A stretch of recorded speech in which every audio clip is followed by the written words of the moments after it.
ફરી એકવાર મારી YouTube ચેનલ અપેક્ષા જ્ઞાનકીમાં આપનું સ્વાગત છે। મિત્રો, જવાહર નવોદયની પરીક્ષા ને એક વીક બાકી રહ્યું છે, તો તેને ધ્યાનમાં રાખીને આપણે રિવિઝનના સ્ટેપ બાય સ્ટેપ જે દાખલા આપણે સમજી રહ્યા છે એનો આજે છઠ્ઠો ભાગ આપણે સમજવા પ્રયત્ન કરશું। મિત્રો, સાથે સાથે તમામ બાળકોને આ નવા વર્ષની આપણે વોટ્સઅપના માધ્યમથી તો દરેક બાળકોને વિશ કરેલું, તો નવા વર્ષની બધાને શુભકામના। મિત્રો, યાદ રાખજો, નવા વર્ષે તો ફક્ત તારીખ બદલાય છે, જિંદગીને બદલવા માટે આપણે પ્રયત્ન કરવો પડે છે। તો ભગવાને આવડું મોટું જીવન આપેલું છે, તો એ જીવનની અંદર કંઈક કરવા માટે, કંઈક બનવા માટે તો મિત્રો મારે પ્રયત્ન કરવો પડે। તમારી સાથે અમે પણ છીએ જોડાયેલા, જ્યાં અટકો ને અમે તમને હેલ્પ કરશું। પણ ખાસ જવાહર નવોદયની પરીક્ષામાં મારે મેરિટમાં આવવું છે, પાસ થવું છે, તો હજુ પણ મારી પાસે 7 દિવસ છે, પૂરતી મહેનત કરી લઉં અને મેરિટમાં આવું। તો એના માટે તમને બધાને અત્યારથી જ મિત્રો મારા તરફથી અને અપેક્ષા જ્ઞાનકી અમારી ટીમ વતી ખાસ કરીને શુભકામના છે। નવું વર્ષ તમારા માટે સારું જાય, ખાસ ભવિષ્યમાં તમે જે કંઈ તમારા સપના છે, માતા પિતાના સપના છે, એ પૂર્ણ થાય એવી મારી શુભકામના છે। વધુ સમયને મિત્રો પ્રશ્નો છે એના તરફ જ આપણે આગળ વધીએ। નોટ પેન સાથે રાખો અને દાખલા છે આપણે કરીએ। પહેલો દાખલો મિત્રો જોઈએ, પ્રથમ બે અભાજ્ય સંખ્યાનો। મિત્રો, અહીંયા તમને ખાસ કીધું છે અભાજ્ય। મિત્રો, અભાજ્ય એટલે યાદ રાખજો, અહીંયા કીધું છે પ્રથમ બે અભાજ્ય એટલે અવિભાજ્ય સંખ્યા। હવે અહીંયા મિત્રો પ્રશ્ન ખાસ સમજવાનો, પ્રથમ બે કીધી છે, કઈ પ્રથમ બે, એનો શું કીધું? સંખ્યાનો સરવાળો। તો પહેલી અવિભાજ્ય સંખ્યા કઈ છે? ઓપ્શનમાં તમને મિત્રો આપે a બરાબર તમને આપે 5, b બરાબર 4, c બરાબર 3, d બરાબર 6। તો મિત્રો અહીંયા તમારે સમજવાનું કયો જવાબ આવે? પ્રથમ બે અવિભાજ્ય। પહેલા તો અવિભાજ્ય સંખ્યા કઈ છે? પ્રથમ તો પહેલી કઈ છે? 2, પછી 3। હવે આ બંનેનો સરવાળો 2 + 3 બરાબર 5। તો જવાબ આવશે મિત્રો એ આપણો જવાબ બને છે। આમાં મિત્રો અવિભાજ્ય સંખ્યાના આપણે અલગથી વિડિયો મૂકેલા છે, આની પહેલા પણ આપણે ચર્ચા કરેલી હતી। તમને પ્રશ્ન નીકળે, પ્રથમ સૌથી નાની મૂળ વિષમ સંખ્યા કઈ? મિત્રો, આનો જવાબ તમારે મને કોમેન્ટમાં આપવાનો છે। ખાસ મિત્રો લખી લેજો, સૌથી નાની, પ્રશ્ન સમજવાનો, સૌથી નાની મૂળ વિષમ સંખ્યા, મૂળ વિષમ સંખ્યા કઈ? ઓકે, આવો પ્રશ્ન નીકળી શકે તો તમને આવડવું જોઈએ। સૌથી નાની હોય મૂળ વિષમ અવિભાજ્ય સંખ્યા, મિત્રો અહીં લખજો અવિભાજ્ય।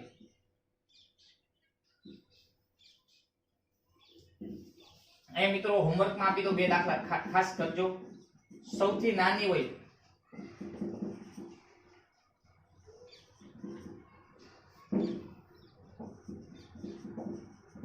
સમ અવિભાજ્ય સંખ્યા કઈ? અને મિત્રો સૌથી નાની હોય અને વિષમ પૂછી નાખીએ, વિષમ અવિભાજ્ય સંખ્યા કઈ? આ એક જવાબ તમારે મને બે ના કોમેન્ટ આપવાના છે। ત્યાર પછી મિત્રો એક એવો પણ પ્રશ્ન નીકળે, 2 અંકની સૌથી મોટી અવિભાજ્ય સંખ્યા કઈ? એ પણ સાથે સાથે તમે કોમેન્ટમાં આપજો। મિત્રો, આ બધા જ દાખલા, આ બધા જ રીતના પેટર્નના આપણે દાખલા કરેલા છે, પણ અત્યારે તમને રિવિઝનના સ્વરૂપે યાદ કરવા માટે આ રીતે પ્રશ્ન નીકળે તો આવડવો જોઈએ। ત્યાર પછી મિત્રો આપણે ખાસ બીજો દાખલો છે એના તરફ આગળ વધીએ। બીજો દાખલો શું કે છે જોઈએ, એક દુકાનદારે 15 ટેબલો। મિત્રો અહીંયા ખાસ સમજવાનું છે, 15 ટેબલો 500 રૂપિયાના દરેથી। મિત્રો નફા ખોટ ચેપ્ટરનો દાખલો છે, થોડુંક વિચારજો। રકમને લાંબી, ખાસ કરીને રકમ ખૂબ જ લાંબી છે, પણ જો તમે રકમને સમજવામાં ભૂલ કરશો તો તમારો દાખલો જ ખોટો પડશે। એટલે આવા દાખલા છે જ્યારે નફો ખોટ, ટકાવારી, સાદું વ્યાજ છે, સમય અંતર છે, ત્યારે રકમને ખાસ વાંચવાની। મિત્રો આપણા તમામ દાખલા મિત્રો પૂછાયેલા છે, એને જ આપણે રિવિઝનના સ્વરૂપે સમજીએ છીએ। આ દાખલા મિત્રો પૂછાયેલું છે એટલે થોડી ગંભીરતા રાખજો અને સમજવા માટે સમજીએ, નોટ પેન થી જાતે કરવા પ્રયત્ન કરજો।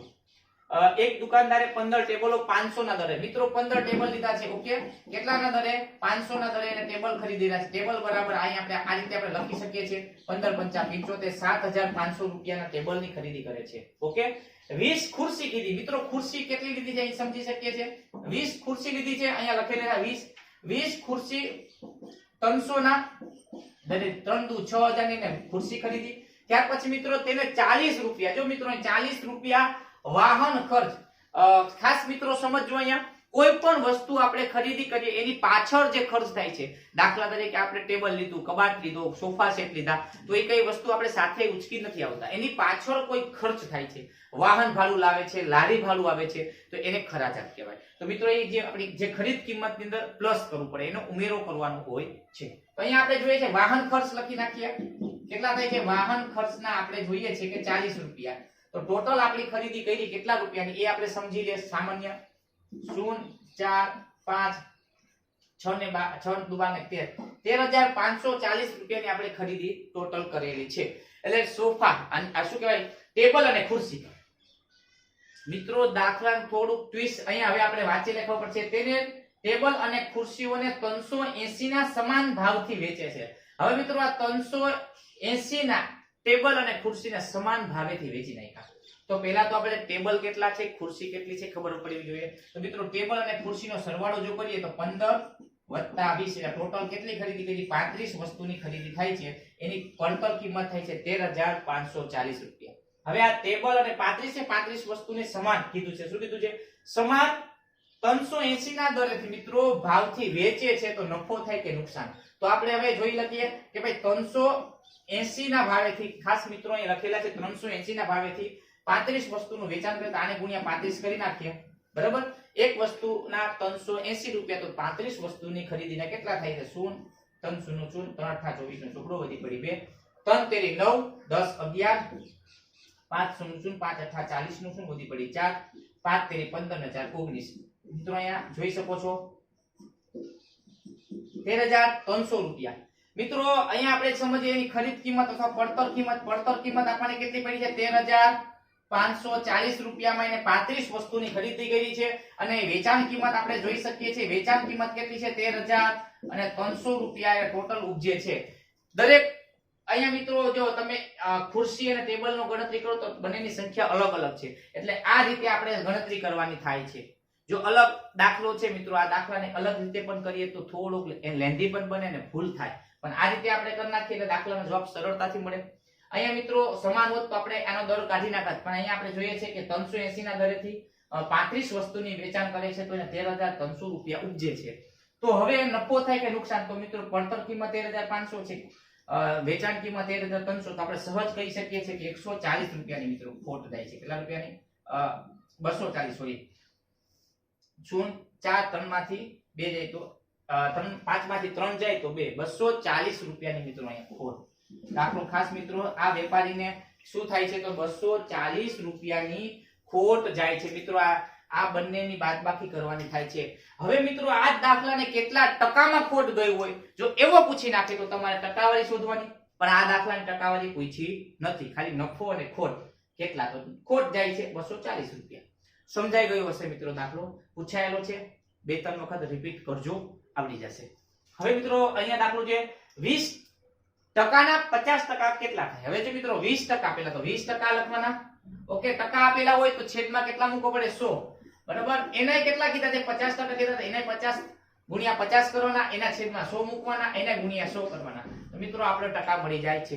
મિત્રો 20% ના 50%, તો આ રીતે બંને સંખ્યા ટકાવારી જો મિત્રો નિશાની આપેલી હોય ટકાની તો આપણે છેદમાં મૂકીએ છીએ. ટકા શોધવાના હોય, કદાચ 50 માંથી 10 ગુણ મેળવ્યા તો કેટલા ટકા? તો આપણે 100 વડે એને ગુણીએ છીએ. અહીંયા 100 વડે ભાગીએ છીએ મિત્રો. 100 ઉડી ગયા, મીંડું ઉડી ગયું. 2 5 10 કેટલા થાય? તો 10% થાય છે. એકદમ મિત્રો ઈઝી દાખલો છે. થોડુંક આવો પ્રેક્ટિસ કરજો. એક હોમવર્ક આપું છું. 40% ના 20% બરાબર કેટલા ટકા? ઓકે, આ દાખલો તમારે મને કોમેન્ટમાં આપવાનો છે. 40% ના 20% બરાબર કેટલા ટકા? આ પણ તમારે કોમેન્ટ આપવાની છે દાખલાની. હવે થોડોક અઘરો કદાચ પૂછવું હોય પરીક્ષામાં તો આ રીતે પણ પૂછે. 90% ભાગ્યા, મિત્રો જો ભાગાકારની નિશાની છે ખાસ સમજવો. એના 50% છે, પછી ગુણ્યા 20% ના કેટલા ટકા થાય? તો અહીંયા લખી શકીએ આવી રીતે 90% એટલે 90 ના છેદમાં પહેલા તો 100 મૂકવાના, ભાગાકારની નિશાની લખવાની છે. પછી 50% છે એટલે 50 ના છેદમાં આપણે 100 મૂકવાના, ગુણ્યા 20% છે એટલે 20 ના છેદમાં 100 મૂકવાના, અને દરેકના ટકા છે એટલે આપણે 100 વડે એને આપણે શું કરવું પડે મિત્રો? ગુણવા પડે. ઓકે, ટકાવારી આપણે મેળવવાની છે એટલા માટે. હવે મિત્રો પેલું તો આ જે ભાગાકારનું સ્વરૂપ છે એ બદલવું પડશે. ગુણાકાર કરવા હોય તો અંશ છે છેદમાં વહી જાય, છેદ અંશમાં વહી જશે. તો અહીંયા આપણે જોઈ શકીએ 90 ગુણ્યા 100. મિત્રો અહીંયા ગુણાકાર કરીએ, 100 ઉપર ગયા, 50 નીચે આવ્યા, 20 ના છેદમાં 100 ગુણ્યા 100. મિત્રો આપણો દાખલો અહીંયા પૂરો થાય છે. એકદમ સરળ હોય છે. 100 ઉડી ગયા, અહીંયા 100 ઉડી ગયા, બે મીંડા વહી ગયા. 90 ગુણ્યા 2 કરીએ છેદમાં 5. ઓકે, 90 ગુણ્યા 2, 9 દુ 18, 180 ભાગ્યા 5 કરીએ એટલે 5 5 તેરી 15, 15 3 5 36, એટલે મિત્રો 36% જવાબ આવશે. મિત્રો શું જવાબ આવશે? 36% આનો જવાબ આવે છે. દાખલો મિત્રો ઈઝી હોય છે, પણ આવી રીતે ટ્વિસ્ટ કરીને પૂછી નાખી. જો ભાગાકાર હોય તો આપણે ગુણાકાર કરવા પડે, એટલી જ વસ્તુ આમાં ફેરવવાની હતી. પણ જો દાખલો સમજે નહીં તો આવો દાખલો પૂછાય અને આપણું 1 માર્ક કપાય તો મેરિટમાં ના આવે. તો ખાસ તમારી ચિંતાના કારણે આવા દાખલા પણ આપણે બોર્ડમાં એટલે પરીક્ષામાં પૂછાય, એટલે આવી દાખલાની પ્રેક્ટિસ આપણે કરવાની રહેશે. હજુ પણ મિત્રો થોડાક દાખલા કરી લઈએ. તો મિત્રો હવે આપણે પાંચમો દાખલો જોઈએ. ખાસ રકમને વાંચીએ. એક કામ 3 મિત્રો A, B અને C સાથે મળીને 6 દિવસમાં પૂરું કરે. મિત્રો આ A વ્યક્તિ, આ B વ્યક્તિ, આ C ત્રણે સાથે મળીને કામ કરે તો 6 દિવસ. 6 દિવસ એટલે 1/3. એક કામ કરે છે એટલે 1/6 આપણે 6 મૂકવો પડે. આ રીતે પહેલી તો સમજ આપણે મેળવવાની છે. એ એકલો આ કામ કરે મિત્રો, તો એ એકલો મિત્રો જો એ એકલો કામ કરશે તો એ 12 દિવસમાં પૂરું કરે છે. તો 1/6 શું આવશે મિત્રો? 12 દિવસમાં એ કામ પૂરું કરે છે. B આ કામ એક કરે તો B 1/30 દિવસ, એટલે કે 30 દિવસ એક કામ છે એ 30 દિવસમાં પૂરું કરી નાખે છે. તો C એકલો, મિત્રો એ પ્રશ્ન પૂછ્યો છે, C જો કામ કરે તો કેટલા દિવસમાં પૂરું કરે? પહેલી વસ્તુ તો રકમ વાંચો છો તો કઈ માહિતી આપણને મળે?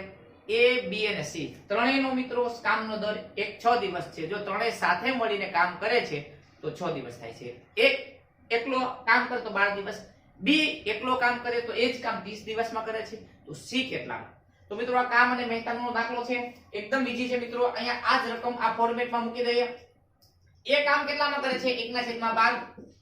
B કામ કેટલા કરે છે? 1/30. C ની ખબર નથી, ગોતવાનું છે, બરાબર 1/6. તો મિત્રો 1/6 બરાબર ની આ બાજુ આવી જાય, C ને ઓલી બાજુ લઈ લ્યો તો આપણો દાખલો ત્યાં પૂરો થશે. 1/12 + 1/30 ઓછા 1/6. મિત્રો આ બરાબર ની આ બાજુ આવે છે, વત્તા હોય તો ઓછા થાય, બરાબર C.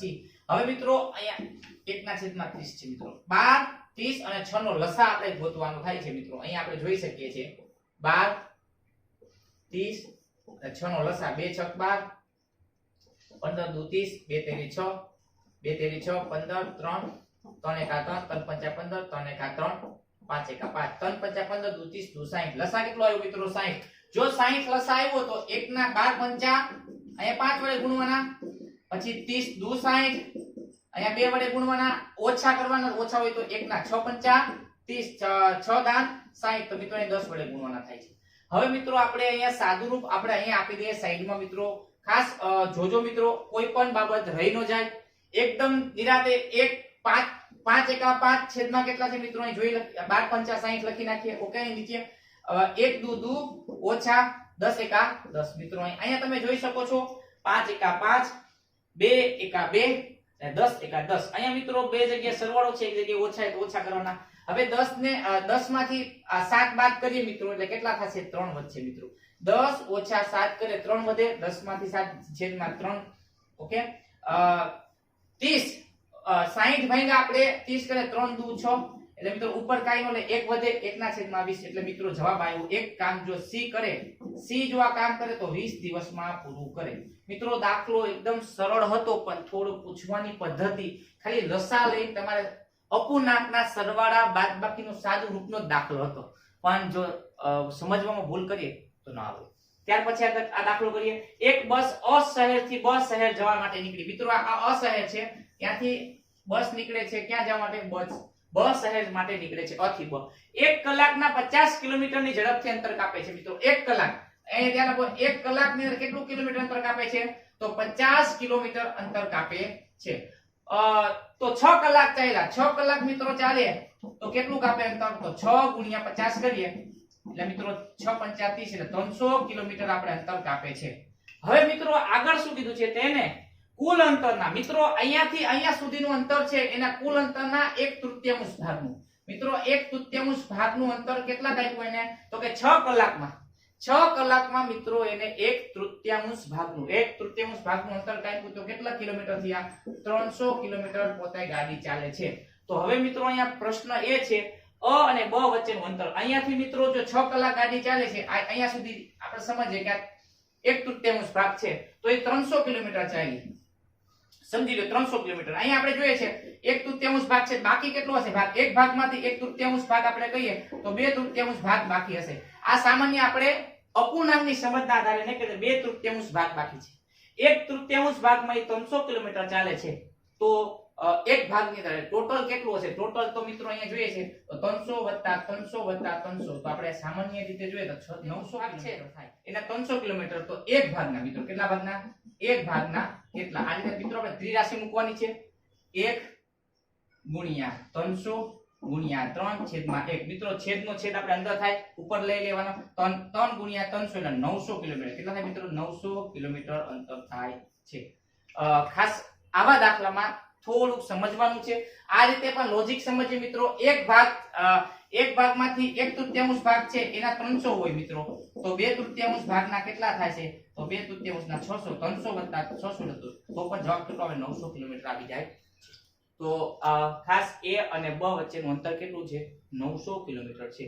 ત્રિરાશિ મૂકવામાં ભૂલ કરતા નહીં. 1 * 300 છે ગુણ્યા આ જે 1/3 ભાગ છે છેદનો છેદ ઉપર હોય જાય એટલે મતલબ કેટલો આવે? 3 * 300 * 3 900 જવાબ આવે છે. ત્યાર પછી મિત્રો થોડા મિત્રો હજુ આપણે સાતમો દાખલો હવે જોઈએ. ખાસ બોર્ડ ઉપર ધ્યાન. એક બંગલો 43 મીટર લાંબો 27 મીટર પહોળો છે. મિત્રો આ રીતે એક બંગલાને સમજીએ. આ એક બંગલો છે ઓકે 43 મીટર લાંબો છે 27 મીટર પહોળો છે. આ આટલી એક સમજ આપણે લઈ લઈએ આકૃતિ દ્વારા. તેને ફરતે મિત્રો અહીંયા જો શબ્દ ફરતે શબ્દ વાપર્યો છે. જો તમારે રકમને પરિમિતિ ક્ષેત્રફળના દાખલા સમજવાના હોય અને જો એ દાખલા માં તમારે એક પણ માર્ક કપાવવા ન દેવો હોય તો એના શબ્દ પકડવાના. જો મિત્રો ફરતે શબ્દ વાપરે શબ્દ તો જો અહીંયા ખાસ કીધું ને ફરતે એટલે મિત્રો અહીંયા બહારની સપાટી બરાબર ત્યાં 3 વખત વાળ. મિત્રો આ એક દાખલા તરીકે આ એક બંગલો છે ફરતે એટલે અહીંયા મિત્રો આપણે કાંટાની વાડ કરવાની થાય છે. એનો મતલબ આપણે શું શોધવાનું? પરિમિતિ. જો મિત્રો એમ કીધું હોય એની અંદરની સપાટીનું કઈ કીધું હોય લાદી ગોઠવવાની છે XYZ તો આ સપાટી થાય તો એને કહેવાય ક્ષેત્રફળ. ઓકે અહીંયા આપણે ફરતે શબ્દ વાપર્યો છે તો ફરતે હોય એટલે મિત્રો આપણે પરિમિતિ શોધવાની થાય છે. ઓકે 3 વખત મિત્રો કાંટાની વાડ કરેલી 3 વખત વાડ કરવા માટે કેટલા મીટર તાર જોઈએ? તો પહેલા તો મિત્રો આપણે પરિમિતિ શોધી લઈએ. પરિમિતિનું સૂત્ર મૂકી દો 2 * લંબાઈ + પહોળાઈ 2 * અહીંયા લખી નાખે 43 + 27 10 નું શૂન્ય વધી પડી 70 2 * 70 એટલે 140 મીટર મિત્રો એની પરિમિતિ થાય છે. જો તમારે એક આંટો મારવો હોય અહીંયા કાંટાની વાડમાં ઓકે એ તાર માટે એક તારનો આંટો મારવો હોય તો 140 મીટર. મિત્રો તમને ઓપ્શનમાં અહીંયા 140 આપશે. ઓકે a બરાબર 140 હશે, b બરાબર 240 હશે, c બરાબર 420 હશે અને d બરાબર 400 હશે મિત્રો. તો જવાબ તમારે ખાસ આ જવાબ તમારે શું આવે એ જોવાનું છે. મિત્રો અહીંયા કીધું છે 3 વખત. જો શબ્દ પકડજો 3 વખત તો 140 ને આપણે 3 વખત 14 42 420 મીટર આપણે તાર જોશે. તો જવાબ આપણો મિત્રો C આવશે. શું આવશે? C. જો તમે આ ટીક કરી આવો 140 જવાબ ટીક કરો તો તમારો દાખલો ખોટો પડે. અહીંયા વાંચો 3 વખત વાડ કરવા કેટલા મીટર તાર જોઈએ? એક વખતમાં 140 તો 3 વખતમાં કેટલા? તો 3 વખત આપણે 3 વડે ગુણવા ફરજિયાત જરૂરી છે. તો આપણો જવાબ 420 આવે છે. ત્યાર પછી મિત્રો અહીંયા ખાસ એકદમ સમજવા જેવો દાખલો હોય તો આ 8મો દાખલો જોઈએ. એકદમ સમજવા જેવો છે. જો એ દાખલો સમજાઈ જાય તો આપણને ખાસ એક પણ બાબતની તકલીફ પડશે નહીં. કીનું બરાબર એક કીનું છે એને 100 સેમી લાંબા તારમાંથી ચોરસ બનાવ્યું. મિત્રો આ રીતે તાર હશે ઓકે એમાંથી ને ચોરસ બનાવ્યું. તો આ તારની મિત્રો લંબાઈ તમને આપી કેટલી આપી છે? 100 સેમી. એ મિત્રો 100 સેમી ઓકે લાંબા તારમાંથી એક ચોરસ બનાવ્યું. તો હવે ચોરસ જ તમને બનાવેલું 100 સેમી તાર હતો, એમાંથી તમે ચોરસ બનાવેલું છે મિત્રો. તારને તમે ગમે રીતે વાળો એ મળી શકે. તો આ રીતે મિત્રો તારમાંથી આ રીતે 100 સેમી નું એક ચોરસ બનાવેલું છે. ઓકે, તો વધુમાં વધુ આ ચોરસનું વધુમાં વધુ ક્ષેત્રફળ કેટલું મિત્રો? તમને અહીંયાથી માંડી અહીંયા આખી જે લંબાઈ તમને આપી દીધી, તો તારની લંબાઈ એટલે શું થાય? તારની લંબાઈ. તો લંબાઈને આપણે મિત્રો ખાસ કરીને પરિમિતિ કહેવાય. શું કહેવાય છે? પરિમિતિ તમને આપેલી છે. અને તમારે કીધું છે ક્ષેત્રફળ શોધવાનું. પાછું વધુમાં વધુ. તો પેલા તો પરિમિતિ બરાબર મિત્રો, અહીં ખાસ યાદ રાખજો, પરિમિતિનું સૂત્ર 4 ગુણ્યા લંબાઈ આવશે. ખાસ આ દાખલો સમજો મિત્રો, હજુ એક વખત પાછી વાંચી લે રકમ. શું કહેવા માંગે છે? કિનુએ 100 સેમી લાંબા તારમાંથી ચોરસ બનાવે. આ 100 સેમી નો લાંબો તાર હતો મિત્રો. તારમાં ગમે રીતે વાળો એ આપણે ચોરસ લંબચોરસ બનાવી શકીએ. આપણે જોયું ડેમો માટે કે ચોરસ બનાવ્યું. તો આ ચોરસનું વધુમાં વધુ ક્ષેત્રફળ મિત્રો અહીંયા પૂછ્યું છે ક્ષેત્રફળ. ઓકે, તો પરિમિતિ તમને કેટલી મળી છે? 100 સેમી ની પરિમિતિ કહેવાય. પરિમિતિ બરાબર 4 ગુણ્યા લંબાઈ. અહીંયા મિત્રો 4 ને બરાબર ની આ બાજુ લઈ એટલે ગુણાકારમાંથી ભાગાકાર થશે. 100 ભાગ્યા 4 એટલે 25 તો આવી એની લંબાઈ આવી મિત્રો. 25 સેમી લંબાઈ એની જવાબ આવે છે 25. ઓકે, હવે આપણે કીધું તો ક્ષેત્રફળ. તો ક્ષેત્રફળનું સૂત્ર શું છે? ક્ષેત્રફળ બરાબર લંબાઈ ગુણ્યા લંબાઈ. મિત્રો ચોરસનું ક્ષેત્રફળ જો યાદ રાખજો, ચોરસનું ક્ષેત્રફળ શોધવાનું છે. તો લંબાઈ તમને મળી ગઈ 25 સેમી ગુણ્યા 25 એટલે જવાબ તમારો 625 ચોરસ સેમી. આ મિત્રો તમારો જવાબ બને છે. તમને તારની લંબાઈ આપી હતી. લંબાઈનો મતલબ થાય પરિમિતિ. એ પરિમિતિના સૂત્ર ઉપરથી આપણે ખાસ લંબાઈ મેળવી. એ લંબાઈ ઉપરથી આપણે ચોરસનું ક્ષેત્રફળનું સૂત્ર મૂક્યું. લંબાઈ ગુણ્યા લંબાઈ 25 ગુણ્યા 25 625. તો દાખલો તમને સમજાઈ ગયો હશે મિત્રો. ત્યાર પછી આ દાખલો પણ મિત્રો પૂછાયેલો છે. એ આકૃતિ આપેલું છે. એ આકૃતિ ઉપરથી મિત્રો તમારે ખાસ કરીને એનું ક્ષેત્રફળ, અહીંયા મિત્રો આપણે એનું ક્ષેત્રફળ સમજવાના છે. તો બોર્ડ ઉપર ખાસ ધ્યાન આપજો. અહીંયાથી મિત્રો અહીંયા સુધી તમને અહીંયા સુધી લંબાઈ તમને 1 મીટર છે મિત્રો. દરેક દાખલામાં મીટર છે. ઓકે, હવે મિત્રો અહીંયા આપણે આ રીતે કરી નાખીએ ટપકા ટપકા ટપકા. ઓકે, તૂટક રેખા દોરીએ. તો એનો મતલબ અહીંયાથી આ 1 મીટર છે. તો આ કેટલું થયું મિત્રો? 1 મીટર થયું. તો મિત્રો તમે અહીંયા જોઈ શકો છો, અહીંયાથી અહીંયા સુધીનું આકૃતિ ઉપર મિત્રો આપણે ધ્યાન આપજો. અહીંયાથી મિત્રો આ રીતે એક ચોરસનું ક્ષેત્રફળ આપણે મળી ગયું. આના મિત્રો અલગ અલગ ભાગ કરશું. લંબાઈ ગુણ્યા પહોળાઈ 1 વત્તા લંબાઈ ગુણ્યા પહોળાઈ વત્તા લંબાઈ ગુણ્યા પહોળાઈ. મિત્રો આ ચોરસને આપણે 3 ડિવાઈડ કરશું આકૃતિને, તો જ સમજાશે મિત્રો. તૂટક રેખા દોરી દઈએ અને એના આધારે આપણે સમજવાનું છે. અહીંયાથી મિત્રો અહીંયા તો લંબાઈ કેટલી છે? 2. પહોળાઈ કેટલી? 1. તો 2 ગુણ્યા 1. પેલા ચોરસનું મળ્યું. બીજું ચોરસ મિત્રો આ 2 મીટર હોય તો આ પણ 2 મીટર હશે. સામેની બાજુ સરખી છે મિત્રો. આ 2 મીટર છે તો આ પણ કેટલો હશે? 2. તો 2 અહીંયા મિત્રો એક આટલું ને એનો મતલબ અહીંયાથી અહીંયા, જો અહીંયાથી અહીંયા સુધી 2 મીટર હોય તો અહીંયાથી મિત્રો અહીંયા સુધી પણ 2 મીટર હશે. લંબાઈ કેટલી આવે? 2. પહોળાઈ પણ 2 આવશે. ઓકે, વત્તા. હવે મિત્રો સમજવાનું છે ટોટલ. અહીંયા ખાસ મિત્રો સમજવાનું છે તમારે. અહીંયાથી અહીંયા, જો મિત્રો અહીંયા આ જે બિંદુ છે અહીંયા આપણે જોઈએ, અહીંયાથી અહીંયા સુધી તમને 7 મીટર આપ્યું છે. ઓકે, એ 7 માંથી આપણે 2 મીટર કાપી નાખીએ છીએ. અહીંયા સુધી તો મિત્રો આપણે લઈ લીધું, અહીંયા સુધી પણ આપણે લઈ લીધું. એનો મતલબ છે હવે આપણે મિત્રો અહીંયાથી આ ચોરસ મિત્રો આ ચોરસનું ક્ષેત્રફળ આપણે જોઈ શકીએ છીએ. મેળવવાનું હોય તો એમાંથી 2 મીટર તો આપણે બાદ કરવા પડશે. 1 મીટર આ બાદ કરી નાખીએ તો 4 માંથી 3 જાય એટલે આ 7 માંથી 3 જાય એટલે 4 મીટર. તો 4 મીટર ગુણ્યા મિત્રો આ જે છે એ 1 છે. અહીંયાથી અહીંયા મિત્રો ખાસ આપણે સમજવાની 1 અહીંયા પણ આપણે લખ્યું છે 1 મીટર થશે. તો 4 ગુણ્યા 1. તો મિત્રો ટોટલ આ 3 ડિવાઇડ જે આકૃતિ છે એનું ક્ષેત્રફળ કુલ શોધવું હોય તો હવે આપણને મળી જાય 2 1 2 2 4 4 1 4 4 ને 4 8 ને 2 10 10 ચોરસ મીટર. જો મિત્રો 10 ચોરસ મીટર છે એનો જવાબ આવે છે. આપેલી જે આકૃતિ છે એનું ટોટલ ક્ષેત્રફળ કેટલું થશે? 10 ચોરસ મીટર. જો મિત્રો આવી આકૃતિ આપે તો થોડુંક લોજિક લગાવવાનું થશે. લોજિક થી આ દાખલો જો સોલ્વ કરો તો તમને આવડે, નકર આ દાખલો તમને ખૂબ મુશ્કેલીમાં મૂકી શકે.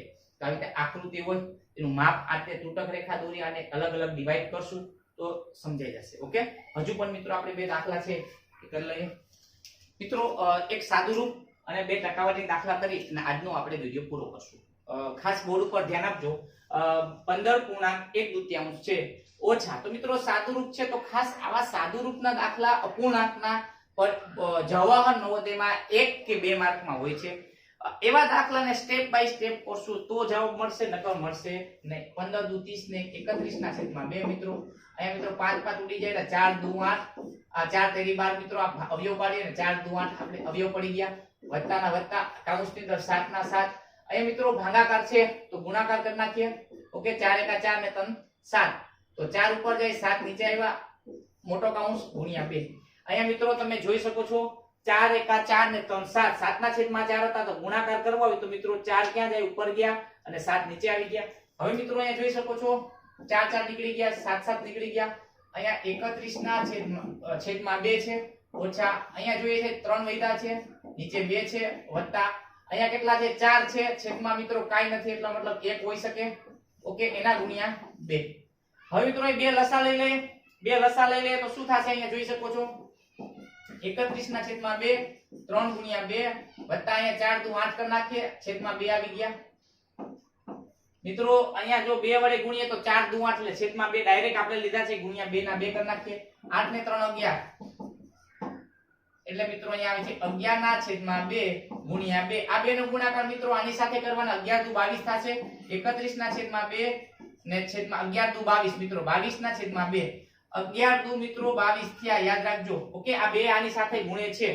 હવે મિત્રો આપણો જવાબ આવી જાય 31 માંથી 22 બાદ કરીએ એટલે મિત્રો 9 વધશે. 9 ના છેદમાં 2 આ આપણો જવાબ બને છે. 9 ના છેદમાં 2 મિત્રો આનો જવાબ બને છે. તો આવા દાખલા સાદુરૂપના પૂછાય તો આવડવા જોઈએ. મિત્રો અહીંયા આપણે ડાયરેક્ટ કર્યોનો મતલબ એમને સ્ટેપ બાય સ્ટેપ તમે આના દાખલા કરશો તો વધારે પ્રેક્ટિસ કરશો એટલે આવડી જશે.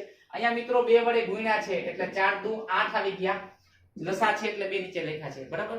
થોડીક પ્રેક્ટિસ કરજો, દાખલા આવડી જશે. દાખલો 10મો જોઈએ. એક વસ્તુની કિંમત 50 થી વધી. મિત્રો પેલા 50 હતા, એના વધારે કેટલા કર્યા 62.5. તો કિંમતમાં કેટલા ટકા વધારો કર્યો? તો મિત્રો અહીંયા 50 રૂપિયા મૂળ કિંમત હતી, મૂળ કિંમત છે. તો વધારો કેટલો છે? તો મિત્રો વધારો એટલે જો અહીંયા આપણે જોઈ શકીએ છીએ 62.50 માંથી આપણે 50 બાદ કરીએ તો 12.50. મિત્રો 12 રૂપિયા ને 50 પૈસાનો વધારો કર્યો. મૂળ કિંમત આપણી 50 રૂપિયા હતી તો વધારો આપણે કેટલો કર્યો 12.50 રૂપિયાનો થાય છે. તો 100 એ કેટલો, એના વધારાના ટકા જો શોધવાનો હોય, ટકા આપણે 100 મૂળ કિંમત હોય તો વધારો આપણો કેટલો ટકા કેટલા શોધવાના થાય છે. તો 100 ગુણ્યા મિત્રો ગુણાકાર કરવાનો છે. 100 ગુણ્યા 12.50 છેદમાં 50. મિત્રો અહીંયા આપણે યાદ રાખજો પોઈન્ટ કાઢી નાખીએ તો નીચે છેદમાં આપણે 100 મૂકી દઈએ. ઓકે, કારણ કે છેદની અંદર મિત્રો 100 મૂકી દઈએ તો આપણે ઈઝી થાય, ઉડાડવા હેલા પડે. ઉડી ગયા 25 ગુણ્યા 125 એટલે 25%. મિત્રો જવાબ આવે આપણો 25% વધારો થયો છે. અહીંયા મિત્રો 12.5 ગુણ્યા 100 કર્યા એટલે ખાસ મિત્રો અહીંયા છેદમાં આપણે 100 મૂક્યા છે એના, બરાબર. અથવા તમે 12.5 અહીંયા આ દાખલાને બે રીતે પણ થાય મિત્રો. 100 ગુણ્યા 12.5 કરો અને છેદમાં આપણે કેટલા છે 50 છે તો પણ પોઈન્ટ 12.5 ગુણ્યા 100 કરો તો 1250 થશે, છેદમાં 50. મીંડું ગયું 25 5 દુ 10 ને 25 એટલે 25%. તો પણ 25% આવે. આ રીતે તમારે મિત્રો છેદ જે રીતે ઉડાડવા હોય એ રીતે, પણ જવાબ મિત્રો આપણો સાચો આવવો જોઈએ. અહીંયા મિત્રો 25% આવી જાય છે. અહીંયા પણ આ રીતે આવે, આ રીતે કરો તો પણ આવે. ઓકે, હવે મિત્રો દાખલો 11મો અને છેલ્લો દાખલો જોઈ લઈએ. 25% નો મિત્રો વધારો થયો છે. ખાસ ભાવમાં કેટલા ટકાનો વધારો થયો? તો 25%. ઓકે, 11મો દાખલો જોઈએ. 10 સેમીની લંબાઈની લાકડી હતી મિત્રો. આ રીતે લાકડી હતી આપણી કેટલાની સેમીની? 10 સેમીની. ઓકે, પણ લાકડી માપતી વખતે અહીં જો મિત્રો લાકડીને માપતી વખતે 10.1 સેમી ઊંચાણી વાંચી કેટલી આપણે 10.1. તો ભૂલના ટકા શોધો મિત્રો. ભૂલના ટકા મિત્રો લાકડી કેટલી હતી 10 સેમીની, તો આપણી ભૂલ કેટલી થઈ છે? ભૂલ વાંચતી વખતે ભૂલ કેટલી થઈ? તો 10.1 છેદમાં 10 બાદ કરીએ એટલે 0.1 આપણી ભૂલ છે. 0.1 આપણે વધુ વાંચી લીધું તો આપણી ભૂલ કેટલી હતી? બરાબર 0.1. તો મિત્રો અહીંયા આપણે જોઈ શકો છો 100 સેમી લાકડી હોય તો ભૂલ કેટલી થશે? તો 100 ગુણ્યા 0.1 છેદમાં 10. મિત્રો અહીંયા ખાસ યાદ રાખજો, મીંડું ગયું 10 ગુણ્યા 0.1 કરો 1% આપણી ભૂલ થાય છે. મિત્રો 10 સેમીની લાકડી હતી, તમે 10.1 વાંચી તો તમારી ભૂલ 1% ગણાય છે. મિત્રો આ દાખલો ટોટલી દાખલા પૂછાયેલા છે. તો ગંભીરતાથી પૂછાયેલા દાખલાનું જે રીત છે મિત્રો, ગણિતની અંદર ખાસ યાદ રાખજો, રીત બદલાતી નથી, રકમ બદલાય છે. આ દાખલાને મિત્રો રકમ બદલી નાખે. આ દાખલા એમ કે એક વેપારીએ 100 રૂપિયાની મૂળ કિંમત હતી એને વધારી અને 125 રૂપિયા કરે છે, તો ભાવમાં કેટલા ટકા વધારો કર્યો. તો મિત્રો આ રીતે આડાઅવડા રકમ બદલી નાખે છે, પણ રીત છે, આ રીત છે એ બદલાતી નથી. ટકા શોધવાની જે પદ્ધતિ છે એ બદલાતી નથી. તો આ રીતે વધારે પ્રેક્ટિસ કરજો, તો જ મિત્રો મેરિટમાં આવશું. અને ગણિત જેવા ટોપિકમાં આપણે મહાવરો જરૂરી છે. વાંચવાથી ગણિત આવડતું નથી મિત્રો. આપણે રિવિઝનના 5 ભાગ મૂક્યા, બધા જ દાખલા પૂછાયેલા છે. અને છઠ્ઠો દાખલો જે છઠ્ઠો ભાગ છે રિવિઝનનો, એ પણ પૂછાયેલા પ્રશ્નોનો જ છે. તો ખાસ તમે મહેનત કરતા રહ્યો અને પરીક્ષામાં પાસ થાવ, શુભકામના. નેક્સ્ટ વિડીયોમાં રિવિઝનના 7મા ભાગમાં મળીશું. જય હિન્દ.